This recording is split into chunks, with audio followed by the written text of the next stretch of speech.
ನಮಸ್ಕಾರ ಪ್ರಿಯ ವೀಕ್ಷಕರೇ.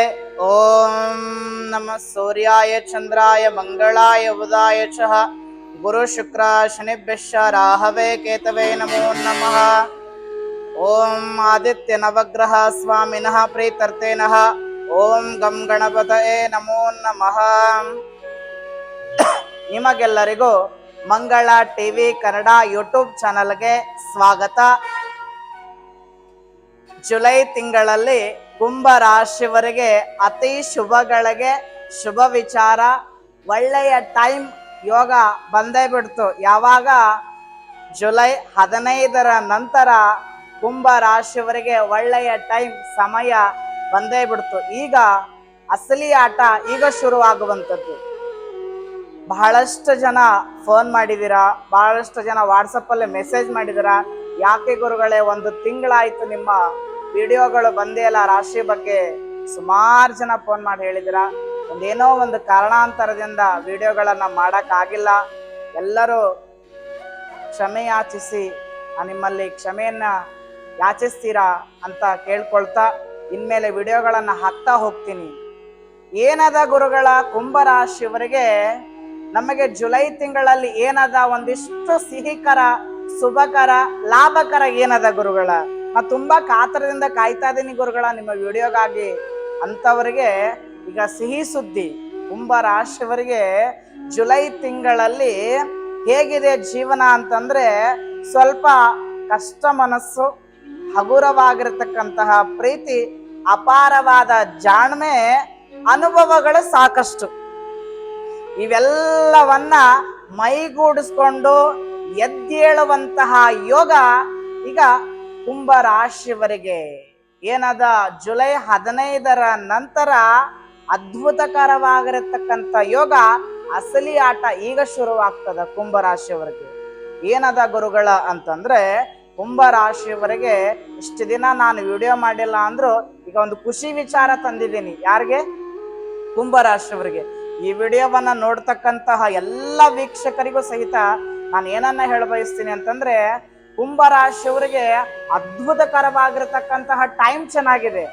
ಆದ್ರೆ ಹಣ ತುಂಬಾ ಬರ್ತದ, ಹೆಂಗ ನೀರಾಗಿ ಖರ್ಚಾಗ್ತದಂತ ಅವ್ರಿಗೆ ಗೊತ್ತಾಗಲ್ಲ. ಏನದ ನೋಡ್ಕೊಂಡು ಬರೋಣ. ಮೊದಲನೇದಾಗಿ ಕುಂಭ ರಾಶಿಗೆ ರಾಶಾಧಿಪತಿ ಆಗಿರ್ತಕ್ಕಂತಹ ಶನಿಗ್ರಹ 2ನೇ ಮನೆಯಲ್ಲಿ ಸ್ಥಿತನಾಗಿರ್ತಕ್ಕಂಥವನು. ಹಣಕಾಸಿನ ವಿಷಯದಲ್ಲಿ ಸ್ವಲ್ಪ ನಿಧಾನ ಆಗ್ತಾ ಇದೆ. ದುಡ್ಡು ಅಂದ್ರೆ ನಿಧಾನಗತಿಯಲ್ಲಿ ಸಾಗ್ತಾ ಇದೆ. ದೊಡ್ಡ ಹಣ ಬರ್ತಾ ಇಲ್ಲ, ದೊಡ್ಡ ಹಣಕ್ಕೆ ಕೈ ಹಾಕ್ತಾ ಇದ್ದೀವಿ. ಕೆಲವರಿಗೆ ಸ್ಯಾಲ್ರಿನೇ ಆಗ್ತಾ ಇಲ್ಲ, ಕೆಲವರಿಗೆ ದುಡ್ಡು ಕೊಟ್ಟಿದ್ದು ವಾಪಸ್ ಕೊಡ್ತಾ ಇಲ್ಲ, ಸ್ವಂತ ಉದ್ಯೋಗವನ್ನ ಮಾಡಕ್ ಆಗ್ತಾ ಇಲ್ಲ, ಸ್ವಂತ ಬಿಸ್ನೆಸ್ಗಳನ್ನ ಕೈ ಹಾಕಕ್ ಆಗ್ತಾ ಇಲ್ಲ. ತುಂಬಾ ಕೆಲಸ ಮಾಡ್ತಾ ಇದ್ದೀನಿ, ಪ್ರಯತ್ನ ಮಾಡ್ತಾ ಇದ್ದೀನಿ, ಯಾವುದೂ ಸಹಿತ ದುಡ್ಡು ಬರ್ತಾನೇ ಇಲ್ಲ ಗುರುಗಳೇ. ಮತ್ತೆ ಎಷ್ಟು ಪ್ರಯತ್ನ ಮಾಡ್ತಾ ಇದ್ದೀನಿ ಅಂತಂದ್ರೆ, ತುಂಬಾ ಪ್ರಯತ್ನವನ್ನ ಮಾಡ್ತಾ ಇದ್ದೀನಿ, ಏನು ಸಹಿತ ದುಡ್ಡೇ ಬರ್ತಾ ಇಲ್ಲ ಗುರುಗಳೇ. ಬರೇ ಅನೇಕ ಖರ್ಚುಗಳು, ವೆಚ್ಚಗಳು ಆಗುವಂತ ಜೀವನಗಳೇ ಹಿಂಗ ತಳ್ಕೊಂಡು ಹೋಗ್ತಾ ಇದ್ದೀನಿ ಗುರುಗಳೇ. ಏನು ಗುರುಗಳೇ, ಜೀವನವೇ ಸಾಕಾಗ್ಬಿಟ್ಟದ. ಕುಂಭರಾಶಿಯವರ ಗುಣಧರ್ಮ ಏನ್ ಹೇಳಿ? ಒಳ್ಳೆಯ ಮಡಿಕೆ, ತಣ್ಣನೆಯ ನೀರು, ಎಲ್ಲರಿಗೂ ಸಹಿತ ಸಿಹಿಯನ್ನ ಹಚ್ತೀರಾ, ಮನೆಗೆ ಕರ್ಕೊಂತೀರಾ, ಊಟ ಹಾಕ್ತಾ, ಎಲ್ಲರ ಜ್ಞಾನ ಅಪಾರವಾಗಿರ್ತದ. ಆದ್ರೆ ಮಡಕೆಯನ್ನು ಒಡೆಯೋದು, ಅದರಲ್ಲಿಂದ ಶಕ್ತಿಯನ್ನ, ಅದರಲ್ಲಿ ಇರ್ತಕ್ಕಂಥ ಎಲ್ಲವನ್ನ ತಗೊಳೋದು ಜನಗಳದ ನಿಮ್ಮಲ್ಲಿ, ಕುಂಭರಾಶಿಯವರಲ್ಲಿ. ಅದಕ್ಕಾಗಿ ಎಚ್ಚರದಿಂದಿರಬೇಕಾಗಿರ್ತಕ್ಕಂಥದ್ದು. ಈ ತಿಂಗಳನ್ನೇ ಆಗದ ನಿಮಗೆ ತುಂಬಾ ಎಚ್ಚರದಿಂದಿರಬೇಕು ಕುಂಭರಾಶಿಯವರಾಗಿರ್ತಕ್ಕಂಥದ್ದು. ಯಾವುದೇ ವಿಚಾರದಲ್ಲಿ ಅಂದ್ರೆ, ಹಣಕಾಸಿನ ವಿಚಾರದಲ್ಲಿ, ದುಡ್ಡಿನ ವಿಚಾರ ಬಂದ್ರೆ ತುಂಬಾ ಹುಷಾರಾಗಿರ್ಬೇಕು ಕುಂಭರಾಶಿಯವರಾಗಿರ್ತಕ್ಕಂಥದ್ದು. ಈ ತಿಂಗಳಲ್ಲಿ 2ನೇ ಮನೆಯಲ್ಲಿ ಶನಿ ಕುತ್ಕೊಂಡಿರೋದ್ರಿಂದ ನಿಧಾನ ಆಗ್ತಾ ಇರ್ತದ. ಆದರೆ ಇದಕ್ಕೆ ಕಾರಣ ಏನ್ರಿ ಗುರುಗಳ ಅಂತಂದ್ರೆ, ಇದಕ್ಕೆ ಗುರುವಿನ ಪರಿಹಾರವನ್ನ ಮಾಡ್ಕೊಳ್ಬೇಕಾಗ್ತಕ್ಕಂಥದ್ದು. ಆದಷ್ಟು ಏನಂತಂದ್ರೆ, ಬೇರೆಯವರಿಗೆ ಹಣ ಕೊಡಕ್ಕೆ ಹೋಗ್ಬೇಡಿ. ಆದ್ರೆ ಕೊಟ್ಟಿದ್ದ ಹಣ ಏನ್ ಮಾಡ್ತದಂದ್ರ ವಾಪಸ್ ಬರೋದಿಲ್ಲ. ನಿಮಗೆ ಏನೇನೆಲ್ಲ ಹೇಳ್ತಾರೆ, ಈಗ ಕೊಡ್ತೀನಿ, ನಾಳೆ ಕೊಡ್ತೀನಿ, ಬಂದು ಕೊಡ್ತೀನಿ, ಆಮೇಲೆ ಕೊಡ್ತೀನಿ, ಸ್ವಲ್ಪ ಹೊತ್ತು ಕೊಡ್ತೀನಿ, ಹಿಂಗೆಲ್ಲ ಏನೇನೋ ಹೇಳಿ ನಿಮಗೆ ಚಮಕಾಯಿಸಿ ಸತಾಯಿಸಿ ದುಡ್ಡಿಸ್ಕೊಂಡು ಹೋಗ್ತಾರೆ, ಹಣ ಮಾತ್ರ ವಾಪಸ್ ಬರೋದಿಲ್ಲ. ಆದರೆ ಹಣದ ವಿಚಾರದಲ್ಲಿ ತುಂಬಾ ಎಚ್ಚರದಿಂದಿರಬೇಕಾಗುತ್ತದೆ. ಅಂದ್ರೆ ನಾನು ಏನ್ ಹೇಳ್ತಾ ಇದ್ದೀನಿ ಅಂತಂದ್ರೆ, ಗುರುಬಲ ಇಲ್ದೇ ಇದ್ರು ಸಹಿತ ನೀವು ಯಾರಿಗೇ ದುಡ್ಡು ಕೊಟ್ಟರು ಸಹಿತ ವಾಪಸ್ ಬರಲ್ಲ, ಅದು ಹೋಯ್ತು ಹಣ. ಮತ್ತೆ ಯಾವಾಗ ಬರ್ತದ? 1 ವರ್ಷ ಆದ್ಮೇಲೆ ಬರುವಂಥದ್ದು. ಆಗ ಗುರುಬಲ ಬಂದ ಮೇಲೆ ನಿಮಗೆ ದುಡ್ಡು ಬರುವಂಥದ್ದಾಗಿರ್ತಕ್ಕಂಥದ್ದು.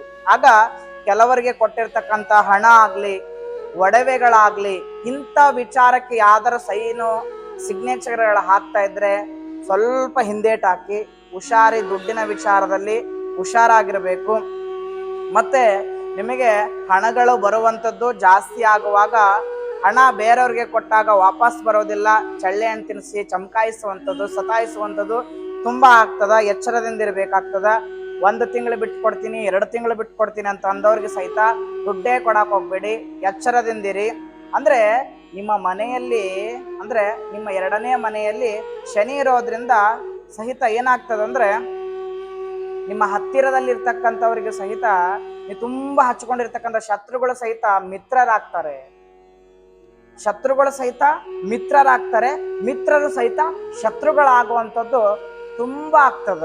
ಅದಕ್ಕಾಗಿ ಮತ್ತೆ ಇನ್ನೊಂದೇನಂದ್ರೆ, ನೀವು ಮಾತನಾಡುವಂಥದ್ದು ತುಂಬಾ ಎಚ್ಚರದಿಂದಿರಬೇಕು. ಯಾಕಂದ್ರೆ ನೀವು ಅಪಾರವಾಗಿ ಪ್ರೀತಿಯಿಂದ ಮಾತಾಡ್ತೀರಾ, ಶತ್ರುತ್ವವನ್ನ ಬೆಳೆಸ್ಕೊಳ್ತೀರಾ. ನಿಮ್ಮ ಮಾತಿನ ಬಗ್ಗೆ ಅಪಪ್ರಚಾರ ಮಾಡಿ, ನಿಮ್ಮ ಮಾತಿನಲ್ಲಿ ತೂಕ ಇಲ್ಲದಂಗೆ ಮಾಡಿ, ನಿಮ್ಮ ಮೇಲೆ ಗೂಬೆಯನ್ನ ಕುರಿಸುವಂಥದ್ದು ಆಗುವಂಥದ್ದಾಗ್ತದೆ. ಅದಕ್ಕಾಗಿ ಮಾತಿನ ಮೇಲೆ ಸ್ವಲ್ಪ ಹಿಡಿತವಿರ್ಲಾಗ್ತಕ್ಕಂಥದ್ದು. ಮತ್ತೆ ಶತ್ರುಗಳ ಕಾಟ ಜಾಸ್ತಿ ಆಗ್ತದ ಈ ತಿಂಗಳು.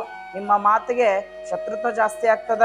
ಮತ್ತೆ 6ನೇ ಮನೆಯಲ್ಲಿ ಗುರು ಉಚ್ಚ ಕ್ಷೇತ್ರದಲ್ಲಿ ಇರೋದ್ರಿಂದ ಶತ್ರುಗಳು ಹೇಳಿಲ್ವಲ್ಲ ಜಾಸ್ತಿ ಆಗ್ತಕ್ಕಂಥದ್ದು. ಶತ್ರುಗಳ ಬೇಡವೇ ಬೇಡ, ಮಿತ್ರತ್ವನು ಬೇಡ. ಮತ್ತೆ ನೀವು ಸುಮ್ಮನೆ ತಟಸ್ಥರಾಗಿರಿ ಅನ್ನುವಂಥದ್ದೇ ನನ್ನ ಅಭಿಪ್ರಾಯ ಆಗಿರ್ತಕ್ಕಂಥದ್ದು. ಮತ್ತೆ ಇನ್ನು 3ಯ ಭಾವದಲ್ಲಿ ನಿಮಗೆ ಕುಜ 4ಥ ಭಾವದಲ್ಲಿ ಇದ್ದಾನೆ.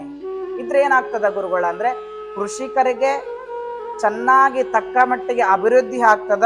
ಯಾಕಂದ್ರೆ ನಿಮಗೆ 4ಥ ಭಾವಾಧಿಪತಿ ಸಪ್ತಮದಲ್ಲಿ ಕುತ್ಕೊಂಡಿರೋದ್ರಿಂದ ನಿಮ್ಮ ರಾಶಿಯನ್ನ ನೋಡ್ತಕ್ಕಂಥದ್ದು. 4ಥ ಭಾವದಲ್ಲಿ ಮಂಗಳನಿದ್ದಾನೆ.